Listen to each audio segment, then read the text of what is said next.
One thing about the dinks, the number one thing to think of is be patient. Let your opponent make the mistake by either hitting.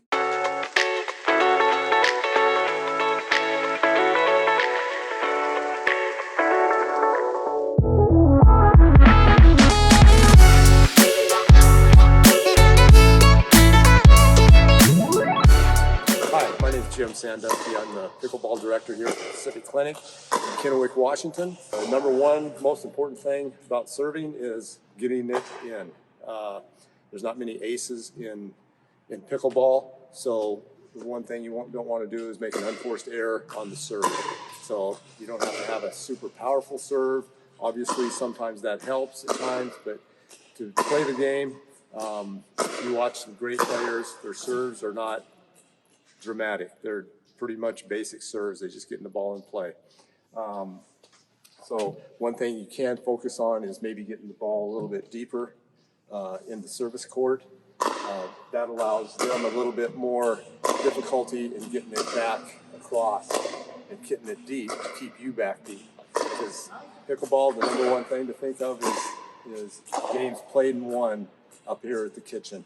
So that being said, server aiming a little bit deep, that's pretty much a perfect area to serve the ball. We're looking at the return now and what you want to do with the return to be most successful.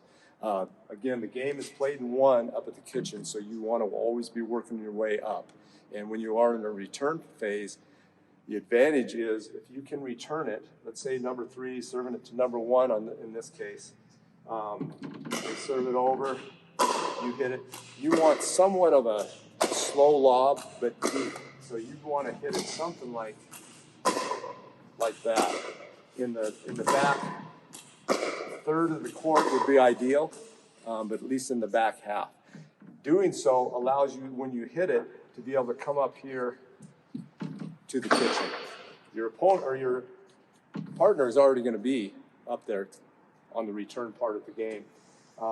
So once you get to that position, they have to make a choice. Are they going to try to pass it by, or are they going to try to third shot drop it down into the kitchen? We're looking today here at the third shot drop. You got number 1 serving to number 3. Now number 3 is going to hit it back. Let's say he hits it back here to number 2. Now there's an option that number 2 can do here. They can try to drive it by, because most likely your opponents up here have come up to the kitchen.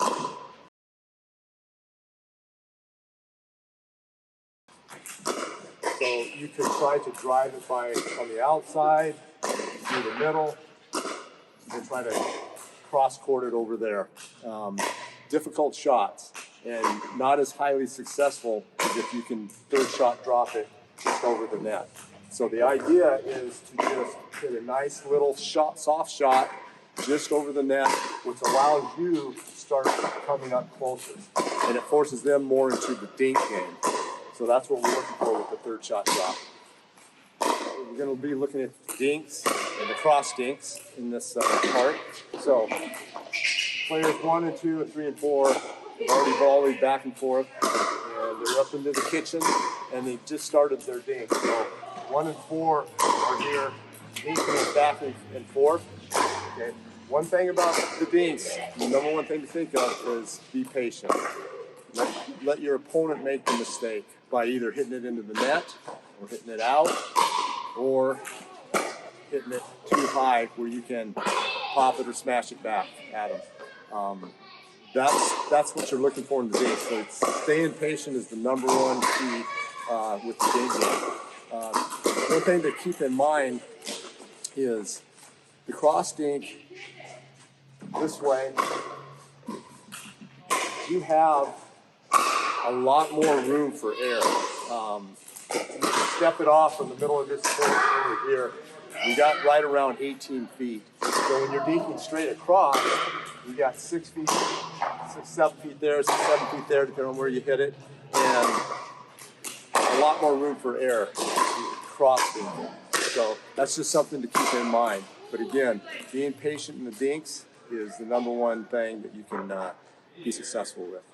All right, now we get into the dink game. You're being patient, back and forth, cross dinks, give you a little bit more room for error, but you're dinking back and forth.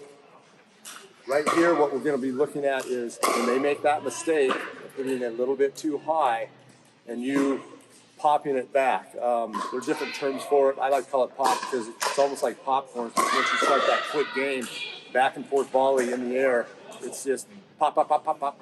And that's why I call it the pop game. Is if they hit it too high, you have a chance to pop it back. Too fast for their reactions, or like I said, you get back into the pop game. So you're up here. Once they make a mistake and they hit it a little bit too high, up chest high maybe, you're going to pop it back. So that's one thing to really look for when you're getting ready during the dink. So when you dink it over, you got to get in possession. You've got to be ready. You got to have your paddle out, and ready to hit that. Because somebody's going to make a mistake. Let your opponent make that mistake. All right, we're now going to be looking at part of the game that's somewhat neglected a lot of the times, and that's the, or it's overused most of the time. Anyways, the lob shot. So you're into the dink game. Your opponents are up to the kitchen. You and your partner are up to the kitchen here, and you've been dinking. The lob allows you to get your opponent off balance. And if you hit a good lob shot and it hits deep, okay, they get back in time, they really have to make a choice of either trying to drive it back by or somewhat of what a third shot drop would look like. So the lob is an effective tool, especially if you get somebody that's a great player that doesn't have a lot of mobility, that can't jump real high. Those are the great times to use the lob, especially when you're dinking back and forth against your opponent straight across. So those are some of the shots that beginners and that need to learn right away to learn the game quicker, to become more successful at it. So those shots will help you do that. I want to thank you. And if you have any questions, click the link below. Contact me, Jim Sandusky at the Pacific Clinic, and we'll get you squared away and answer any questions that you have. Thank you.